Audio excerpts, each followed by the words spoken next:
Breaking news, a chilling murder just outside of Dallas overnight.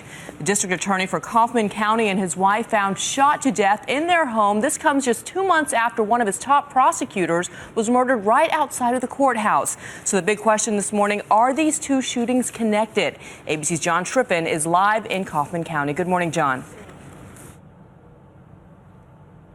Beyond a good morning. After this latest murder, this small town of Forney, Texas is on edge. As you can see behind me, this is still a very active investigation. Authorities shut down this neighborhood after discovering the bodies less than 12 hours ago. Overnight, this sleepy Texan town found itself wide awake and at the center of a murder mystery. Authorities say Saturday night, Kaufman County District Attorney Mike McClelland and his wife Cynthia were found shot dead inside their home. We've lived here for years and we've never had anything like this happen before, and for it to happen so close to home, it's very, very scary. And it's that fear that is keeping the community here on the lookout for clues and investigators scrambling to find out exactly what happened. According to ABC affiliate WFAA, sources say the couple's door was kicked in and shots rang out as an assault rifle fired roughly 14 rounds, killing them both. But the real question now is, were they targeted?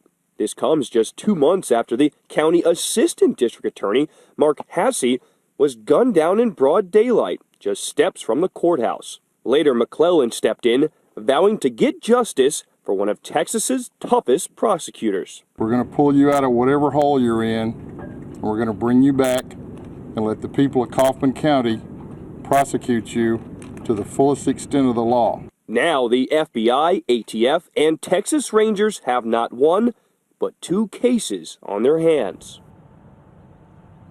The fear now is that these murders are somehow connected, but at this point, authorities will not say if they are related. Now, we are expecting a lot more information to come out later this morning when investigators hold their first press conference since discovering the bodies. Dan? Telling us more about what is truly an extraordinary situation. John Triffin reporting from Texas this morning. Thank you. Let's bring in now ABC's senior justice correspondent, Pierre Thomas, for more on this investigation. Pierre, give us a sense, how rare is this kind of violence directed at senior public officials?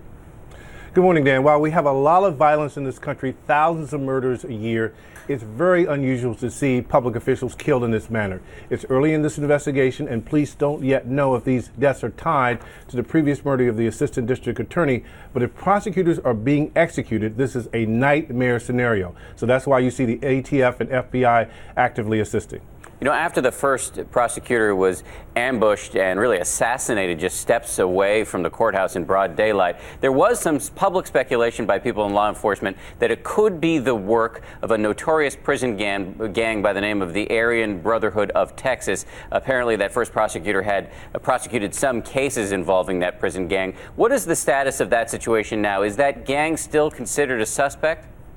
Well, that's being looked at among a number of theories, but at this point, everything remains on the table.